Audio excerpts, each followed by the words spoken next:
What's up, everybody? Welcome to another Headless's Magical Mailbag. I'm joined by my co-host, Nick. Nick, tell him what you're working on. Tell him what you got coming up. What is up? What is going on? What am I working on? I just finished. I got Giordano Bruno Part 2 coming out tomorrow, but I just finished and uploaded to a premiere. I think the week after that, I got some Jabir Ibn Hayyan coming out. He's kind of considered like one of the first alchemists. He is known as the father of chemistry. So interesting guy. And yeah, I got working on some other stuff too. Oh, we got Jumping in the Rainbow coming out tomorrow too for all of us. Oh man, that's going to be a big one. That's going to be a big one. I think a lot of people want to get in on that. This is, it's like an obsession. Like once I saw that first In Search Of with Leonard Nimoy way back in the day, and I saw the zombies, I'm like, what the hell is going on? I got to know more about this. So yeah, just looking into that movie to even like polish up on my own zombie stuff, like because I didn't know much, but I even learned like even in their own like even in Haiti, there's more than one like kind of version of a zombie. I didn't know that. You could either be like actually died and came back, or you're controlled by somebody. I'm like, oh, that's a little freaky. right, right. It's a very bizarre and yet very perennial idea of these people being controlled by a magician. And Yeah. now we have these. Same shit, right? Yeah, a little bit. In a box. A bit. There's multiple magicians in that. Yeah. Oh, we got more than one. So Yeah, that's what politics and social media is all about now. Is which magician can be the most powerful on that fucking phone? well, politics means many ticks, many parasites. Let's get into your let's get into your image first. Let's get into your symbol. Let's see. What do we have here? There we go. We got Abraxas here. All right. Yeah, so that is a cock-headed serpent-legged sigil there, or image. So, yeah, I know there has been. I think there's other versions that we have seen of Abraxas or things like that, close to that, but I don't think we've covered it before. So yeah, this is basically it is an oval or lentil-shaped gemstone, sometimes jasper, hematite, or chalcedony, engraved, and so it can be pressed like a seal. On it stands a being with a rooster's head, a human torso and armor, and two serpents for legs.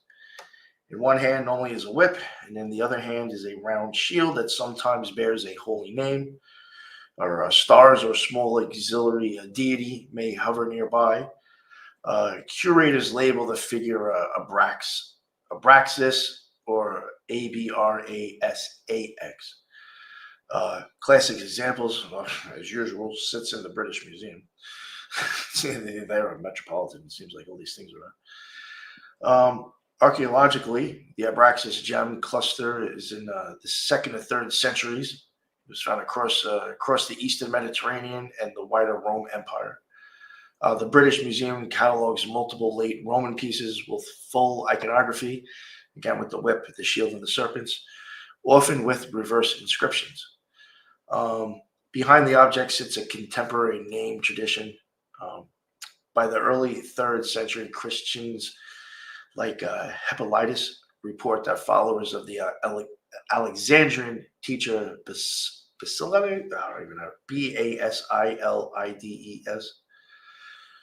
spoke of 365 heavens ruled by a great archon, Abraxas. The name's letters summing by Greek isosophy to 365. So 365. So whatever he actually taught, the coincidence of the name and number and error helps explain why a 365 charged deity proliferates on amulets then. So I didn't know that. Greek isosophy. I said that wrong before. But yeah, that is like basically like gematria, but for that. Who made them? They were specialist products of the same lapidary industry that cut Roman signet rings. Soft stone was carved in a taglio, which that is like a way of so you can press it to make a seal. Then hard fired or polished. The gem was set in bronze or gold or carried as a loose amulet. Because I'm not even sure if I'm saying this correct, intaglios, they were meant to stamp clay or wax, branding parcels, jars, or personal kits with a protective impress, while also being worn for show more force. Museum records routinely note inscribed reverses and stuff that mark them as magical instruments rather than mere ornaments. What the image meant in ancient readings.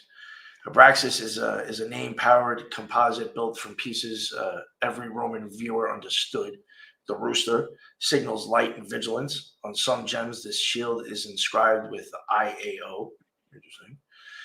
The Hellenized form of the tetragram, a power name. Yo. Yeah, all over the Greek magical papyri.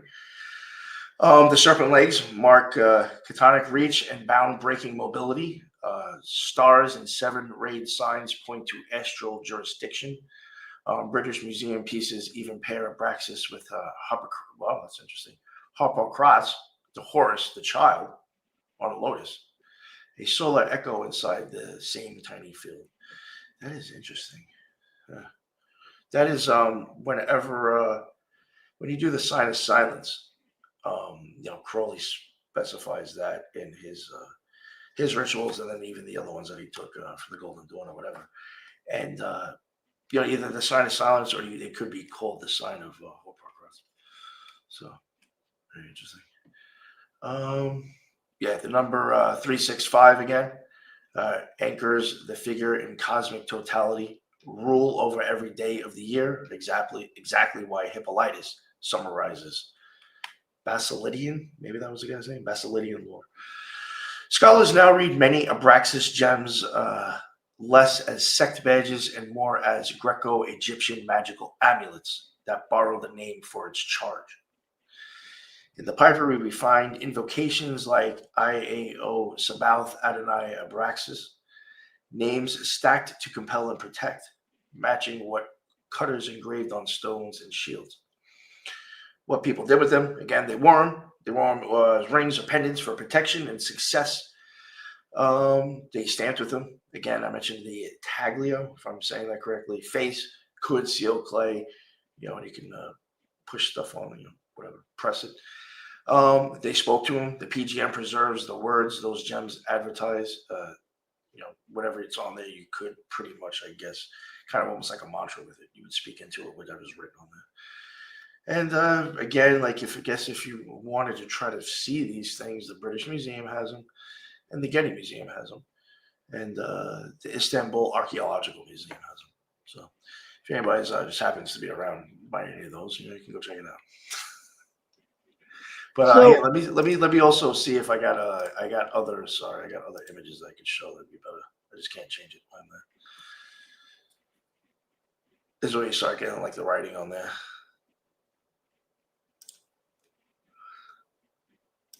There you go. Very interesting. Yeah, sorry to interrupt you. I just wanted to pull it up so people. No, I mean, that's really good. The thing that I noticed the most is the direction of the heads of those snake legs, right? So if you're thinking snake legs, you're thinking of snake tails, but you can clearly see the heads on those snake legs. Oh, yeah. So it's reversed, right? So there is the chariot card, right? The charioteer of the chariot card is supposed to have snake legs. And those snake legs are the tails of the snake. That's more of like the Ericthonian version of the snake legs. And the Abraxas version of the snake legs is having the heads pointing out. That is actually, that's pretty cool that you noticed that, because even like, it's not snakes, it's probably even like fish, but even like with Sumerian, anything else that I've actually ever seen, normally it's not like you're saying, it's always like the end. It's like the tail or the fin. It's never actually the head. I didn't really think of that. And I'm sure that means something. Well, if I was to give a vague generalization idea of it, it would be that all parts of this deity are conscious. All parts are looking outward, right? The 365 is also an indicator of that too. Yeah. All parts in this looking world, outward. Yeah. Right. Like that. So Also, that's why you would put them on all of these seals and stuff, is because all parts are looking outward. It's the ultimate in defense. 365, looking in all directions at once, and also having that shield, being the symbol of defense, obviously, and the whip. Everything must move as I order it to, right? In the Yeah, 365 heavens. even a good idea of air too. The whip and sound. Right. Yeah, you get this. Okay, so the middle part of this deity is a man, but the top and the bottom parts are animal. So it's like the heart of a man, right? Uh, And then the head of a chicken and the body and the legs of a snake. Somebody in the chat was saying it's the feathered serpent as well, but it's the feathered serpent of man, right? Because in the middle, you've got the ability to use tools and the ability to influence other things. And we see another Abraxas. oh, that's what's interesting. That is like a big difference between us and animals. Yeah. The fact that you can, like when you see 2001, the monkey picks up the stick and realizes it can use something, and then fucking shit goes haywire after that. Right. And it's funny because, what they were talking about with the chicken head, that means ever vigilant in Roman mysticism, right? Because the rooster is the first one to crow in the morning, right? And he's always keeping an eye out for any sort of danger during the day. So it's almost like there's nothing you can get past this guy. He's also, always watching you, never blinking. is he also associated with Hermes? Rooster? Oh, yeah. See, I you think have air, and I would just say that whip might work with that again. I would say it's the snakes that remind me more of Hermes than the head, but I don't know why. Like for me, it's the legs that represent Hermes on this one. But that's really interesting because again, the snakes on the caduceus, and then the rooster for Hermes, like it's totally Hermes, really, if you think about it now. A lot of Hermes. Right, but Hermes transcends all barriers. There's no barrier that can hold him back. So that's why it's man and human. I mean, man and animal. Maybe, I don't know. Who knows? I don't know. Right, but there are these like vague sort of like brush strokes where you could see other gods and other things in it, and you could see how they can get from point A to point B. And yet, when you show it to somebody who has no initiation into the symbols and stuff, look, he's holding his hand out on the suppliant's head, right? The suppliant is like bowing and begging for respect, and the Abraxas is saying, "Here's my." Over here. He is, yeah, he's genuflecting certainly. But why is he genuflecting on a sloped surface? That's what right? I did find that weird. I was like, is that just how they drew it? Or like, why is it like angled down? Like, I don't know. It could be an indicator of where you're supposed to pray for the protection. Like this has to be done on like a down slope of a hill, maybe. And then you even have, oh, that's the shield. I forgot. Okay. I was wondering what that was by its hand. I don't know. Is that the shield? Yeah, I don't know. Yeah, that's the shield. He's holding both the whip and the shield in the same at hand. the same time, right? Yeah. Oh, this guy's because he's reaching out to the suppliant. Yeah. How do you say it? Do you say suppliant or suppliant? Suppliant. That's how I heard it. And it says J-A-I. Again, so the Egyptians would call Yahweh worshippers donkey worshippers because they could hear the yow, yow, kind of like a donkey does when it's braying. Oh, it's right. And so donkey's a very potent symbol. Like people sleep on that donkey, but we can see all throughout history. Well, yeah, but for very different reasons, You know what's interesting? Elephants like can know when somebody dies, and they're not even near them. Like I was watching this thing on I think it was on Instagram. It was elephants that some guy ended up like being associated with these elephants for some reason, and they ended up, he went his own way and they went their own way. Eventually, I think like they were young, and then they went somewhere else, whatever. And one day this guy died, and somehow these motherfuckers knew and showed up at his house and stood there for a while, just like, doing service, and then just fucking turned around and went home. People were like, how the fuck did these things know this guy died? Like, they came days later.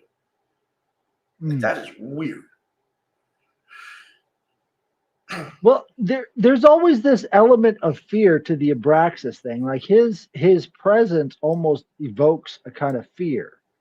It's like you must be prostrate before him. You must be on the ground. You have to, be bowing to this thing. This thing is the highest of the heights. But it's just kind of odd because, you've got the Yahweh in there as well, the EAO, right? So Yahweh is in the Abraxas as well. But it seems to me that the classical world and the classical form of association was more about brush strokes as opposed to definite mathematical certainty.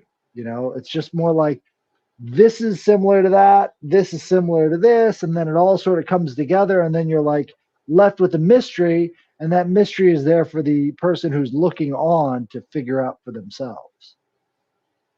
Yo, you know who this reminds me of too? Fucking Baphomet. Yep, big time. Yeah, and like, listen, I don't know, but sometimes I honestly, there's other things that I've seen that prior to Baphomet that was very close to it, like I mentioned, Heinrich Kumran.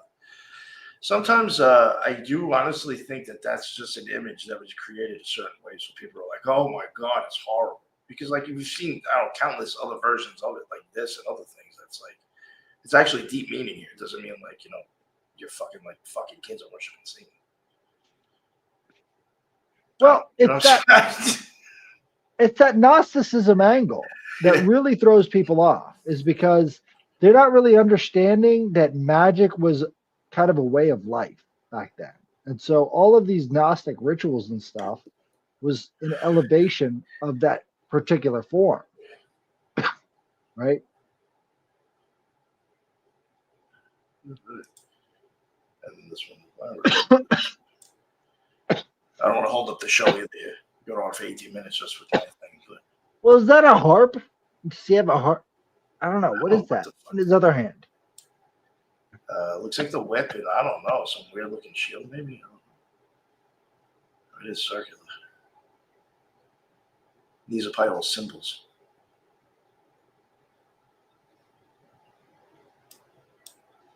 Interesting. Yeah. What does that say? Oh, I don't know. Is that even Greek? That doesn't look like Greek. Doesn't look like Latin either, other than the E and the I. Some shit. I don't know. Yeah, it's so prior from the Agrippa. I was going to say it looks like something out of the Agrippas, but this is way older. All right. Well, I got my symbol here. Go for it. The Labyrinth. Yes. I don't know if you guys have been paying attention, but these are one of those things I used to like to draw in high school. It's basically a cross with a couple of dots in it, and then you connect the dots to the straight lines, and you create this sort of labyrinth type figure that spreads from one section to the other. Now, these are considered meditative labyrinths. The original purpose, we don't know, because it stretches back to about 4,000 years ago. That's when we start to see these geoglyphs being put onto the ground. But what's assumed is that this would be a meditative practice where you're walking the labyrinth. So you would come in here, right, where that opening is, and take it all, like right there at the bottom, take it up to the top, cross back over, cross back over, cross back over until you're right there in the middle.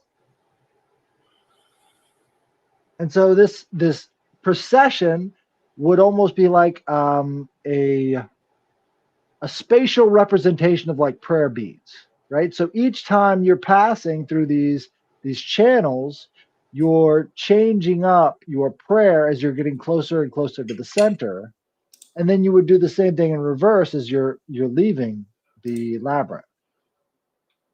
Right? And so there's a really cool one right outside of the Edgar Casey Memorial Library in uh, Virginia Beach, and it's way bigger than this. But you can add as many dots and straight lines as you want to. You just keep bisecting each one of the quadrants, so you can keep making more and more of these pathways as you extend the image out further, so it's fully scalable. See someone saying And also, yeah. You also have these in cathedrals as well. And they're trying to say that these are related to demons in motherboards for some reason. But that's really, it's tenuous at best. But Dixon, as with all figures that fascinate people, they have to be evil. But I think these were most closely related to geomantic energies. So in a lot of ways, you would have geomantic energies that would terrify people, right? You would get into these ley lines or these, stone monuments, and the energies hitting your body would be overwhelming. And you had to go through this as if it was an initiation, a rite of manhood, something where you could actually still maintain your consciousness while being bombarded with different earthly energies. And yeah, people do pass out from this stuff. If you look up Glastonbury, what is it? Fainting, Glastonbury fainting. People, like all these visitors over to Glastonbury, they could be overcome with this energy and fall over and hit their heads and shit. It's not uncommon at all. So we're talking about magnetic waves that are enough to knock a person out. Ooh. And you've got to go through that as kind of an initiation, which I think is kind of interesting because people don't really associate the subtle energies with being weaponized. But I can guarantee you that if there are geomancers out there, which have you ever looked up geomancy, Yeah. Nick? They call it coin flipping. Yeah. Where's the stuff about the geoglyphs? How do you construct a geoglyph? How are the symbols of geoglyphs that were made by, let's say, Europeans related to the stuff by South Americans, right?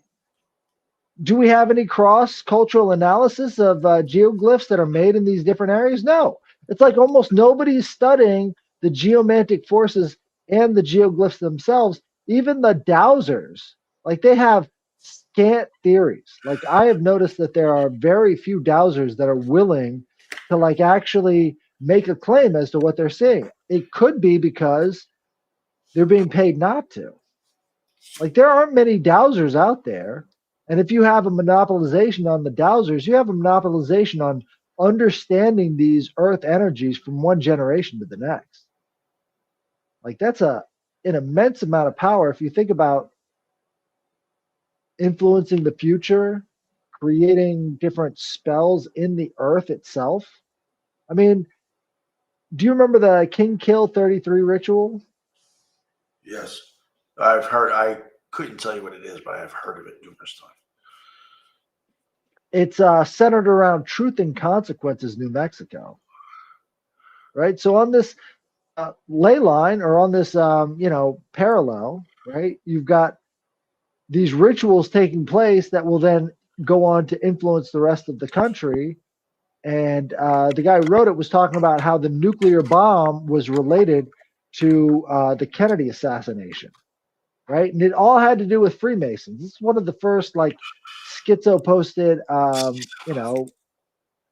kind of off the wall conspiracy theories back in the 1960s and 70s. Nobody's found the guy who wrote it, right? And it was perpetuated by a guy who has sort of been in the background of the conspiracy movement for a long, long time. And so, what is King Kill 33? I looked into it myself and I found references back to the Golden Bough by James George Frazer, right? The dying god at the Lake Nemai, which, kind of takes us back into geomancy because we have all of those elements of Lake Nemai in Washington, D.C., and you've got this King Kill 33, which is a Masonic ritual about killing the king with the golden bow type, time frame. So I think there's a lot more to geomancy than flipping coins. Oh yeah, right? yeah. I mean, We just don't have access to it. And it's really odd that we don't. You'd think somebody would be looking into this stuff, At least one or two independent researchers, but all we have is geoglyphs like this one. So I guess the moral of the story is you got to walk the labyrinth more often to get the answers to these questions. you might bump I'm into gonna make David one. Bowie too if you do. Was he big on that? He was in the movie Labyrinth, wasn't he? Oh, that's right. That's right. I got a crystal ball. I could see if I could do the same thing he was doing. All right, let's see. What kind of mail do we have, if any? Yes. Oh God. This worries me that you don't look at the shit before you open it. Nope. All right. It's like one day you're just gonna like start reading something and like be running off with it and be like, "Oh fuck, did I just say what I think I just said?"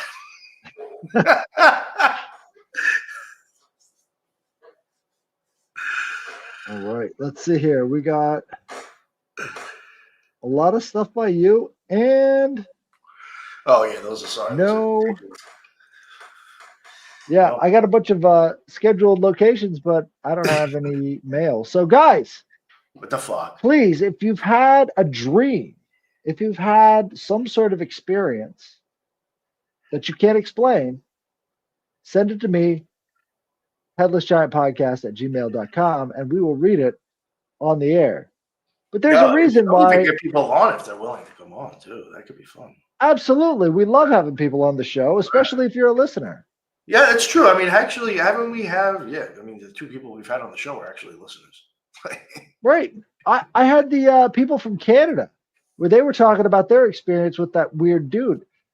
That was all part of the mailbag as well. So if you've had any bizarre experiences, I know at least 3 or 4 of you have listening right now. There's people in the chat that I know for a fact you got crazy stories. I could see it. I could smell it on you. See, I've been told some of them already. So give me those stories, headlessgiantpodcast@gmail.com. Yes. Yes, sir. And we will read those on Thursdays. Yeah, so what do we, again, tomorrow we got Serpent in the Rainbow. We got Ani joining us. Oh, he's coming on too? Yeah. It'll be me, you, Robbie Marks, and I think Jules. Yeah, it should be fun. And Right. Then we got what? Peter Mark Adams, I think, for Mithras. One of these days. And then that same day, I didn't even realize that I booked, I think, 2 people on the same day. And I have also somebody from Mayan Astrology as well, the same day, Simon Pakal. So, yeah. And then I think Monday, it sucks. It's during the day, dude. I really wish it wasn't during the day. Oh, no, maybe it's at night. I got to see. PD Newman. I think it's during the day. I just quit, right? Oh, so then you can come on. Yeah, okay. All right, awesome. Yo, I actually had people that I was scheduling, and I was like, "Fuck, man!" Like, because they're during the day. I was like, I kind of was like pushing it off. And, all right, I got it. All right, cool. I didn't think about that. Nice. All right, yeah. I think I even have somebody coming on for Italian witchcraft. I think next week during the day if you're around. Stringeria, dude. That's what got me into this whole thing. She's got the lady's more of an academic. Well, she won't talk about personal life, but she covers it from an academic because she does have a PhD in the shit. So, I couldn't tell you if she practices it or not, but she, on a piece of paper, it says she has somewhat of an idea. But all right, she's well known. She's well known in the occult community. I was actually surprised she came on. To the truth. Well, I might get a little bit spicy. I might ask her about Margot Adler and drawing down the moon. Right. Yeah. No, definitely. I'll shoot you over the invites as soon as we get off here for the shows during the day.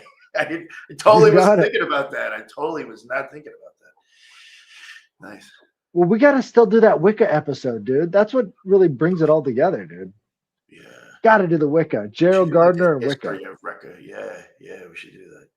That is so interesting. I think a lot of people into witchcraft might be a little surprised. And again, it's not knocking the guy. It's just, he's if anything, he was just more into ceremonial magic, I think, before he started Wicca. And I don't know. I know a Well, there's lot of also a bunch Thelemites of used to call Wicca festivals. filling the light. There's also a bunch of festivals and like camping retreats and a bunch of stories from those events that are just fucking bonkers, dude. Oh yeah, definitely, So definitely. that'll be fun to do. I mean, it's almost like a forensic science. You got to pick apart the pieces with rubber gloves on, Yeah. especially Wicca. And we got illustrations. I got Uncle Bucky's Big Blue Book, so we can go Yo, through all of the. oh my God, Buckland. Holy shit, that was the most driest fucking book I think I ever read. Which one? He's The got a blue bunch one. of them. Yeah, yeah. Blue No, one, actually, yeah. I think anything by him. I'm not saying it's bad. It's just very straight. It was just very dry to me. You know what I'm saying? But there's a right? lot of information in those books. And he has quizzes at the end of the chapters. Eh, But that's like the different end of the occult spectrum, right? You got the all the Crowley stuff over here, and then you got all the Gerald Gardner stuff over here, and they're supposedly different, but they've got so much in common. It's almost ridiculous. Yeah, that's what it is. Yes, that's yeah. I mean, Crowley again gave Gerald. Gerald Gardner was a student of his, and Right. he gave him permission to even open up a lodge. And the guy was like, I guess he was like, nah, I'll go with Wicca. I'm going to make that up. It's probably a little bit more profitable. He was way too into spanking women in the forest. I mean, you can't really. he's I mean, that's he's like not he's like we can't do that in the OTO Gnostic Mass. Actually, believe it or not, I can't just start slapping women's asses. So I'm gonna have to right. start my own shit. I mean, even the other thing too. I mean, he kind of made the right choice because at that point, like, you're still like subject to like Crowley's the god in that whole aura. You create Wicca, you're the god now of that whole fucking thing. So what I'm saying, Right. instead of being under like he wanted fame for himself, not Crowley. Well, they were both British government assets. Probably. No, they were. So Well, I believe Gerald Crowley was. Gardner. No, I know for a fact. So they were having a problem because the um the Germans had a type of map viewing that involved pendulums, right? And so they were able to actually hunt submarines using pendulum dowsing on maps. And so they got Gerald Gardner to do the patented cone of power Wicca ceremony to block German dowsers from being able to see their submarines. And it worked.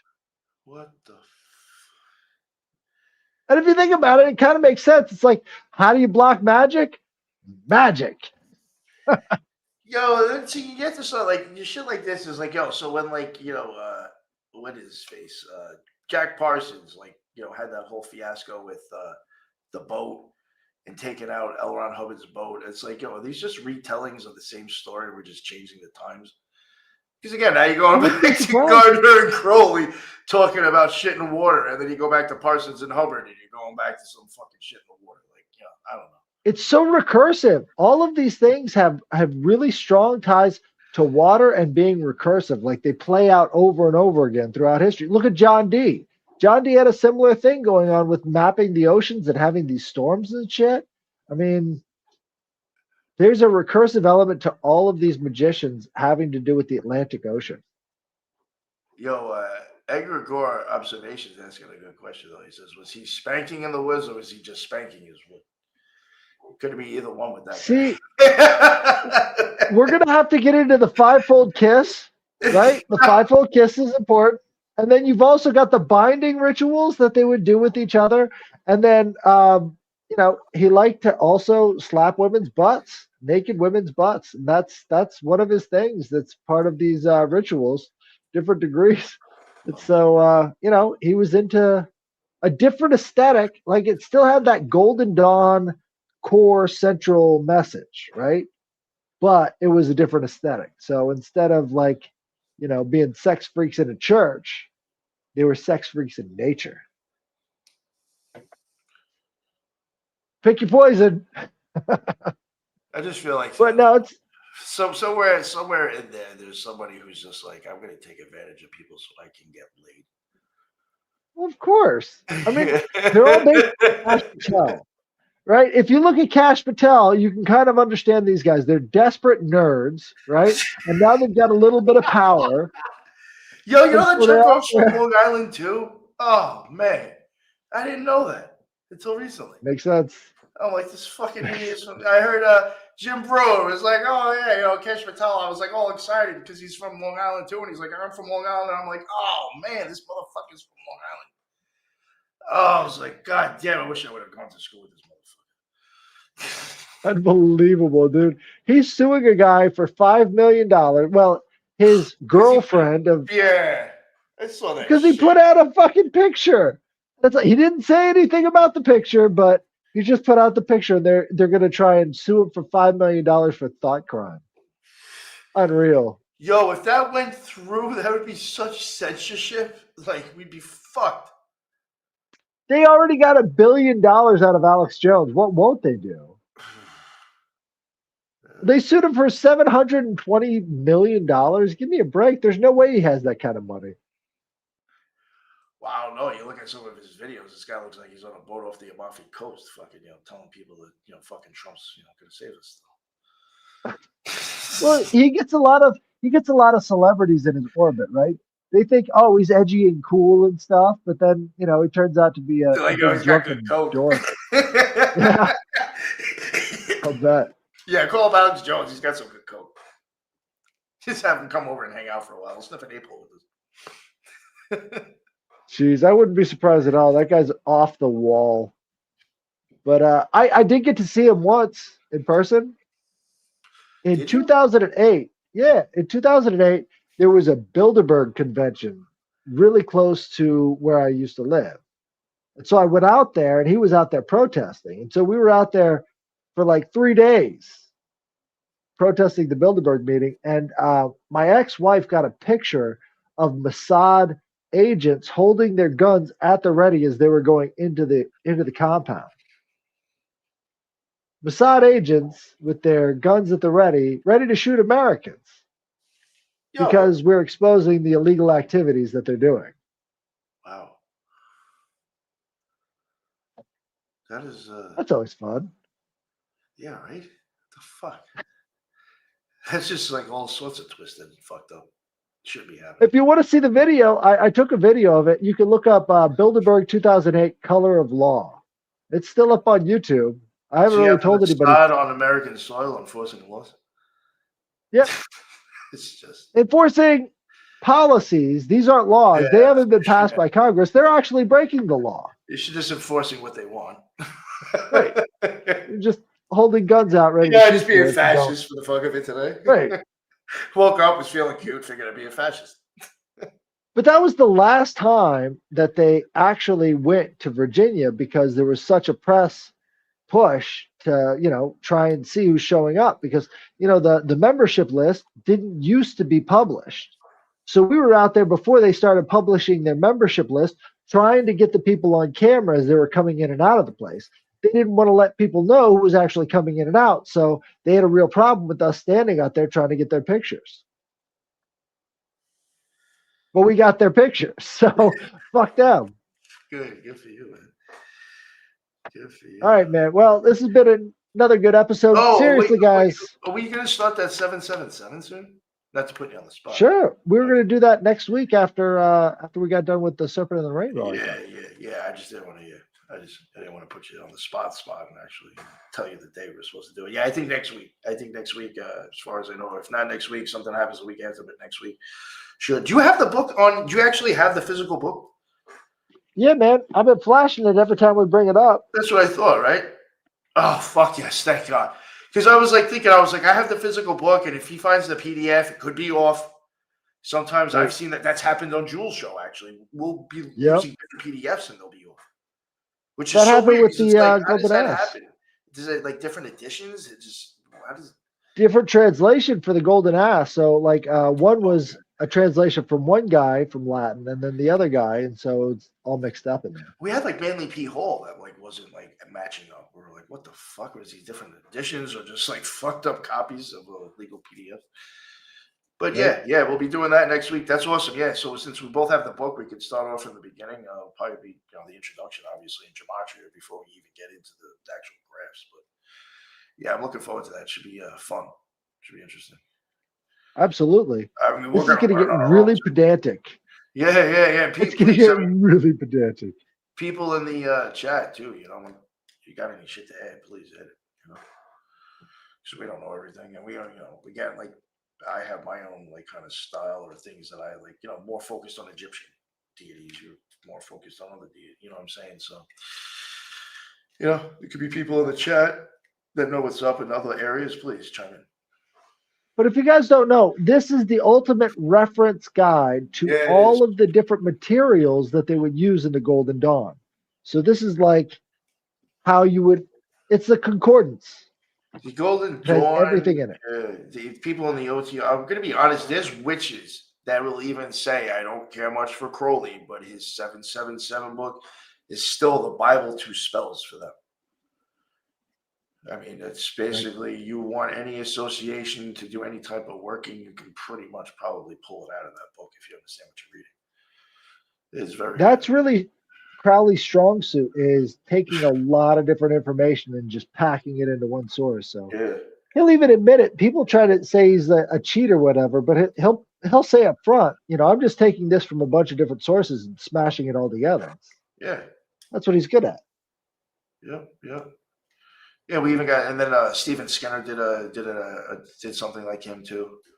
I don't know if you know who he is. James Eshelman did 776.5 or something like that.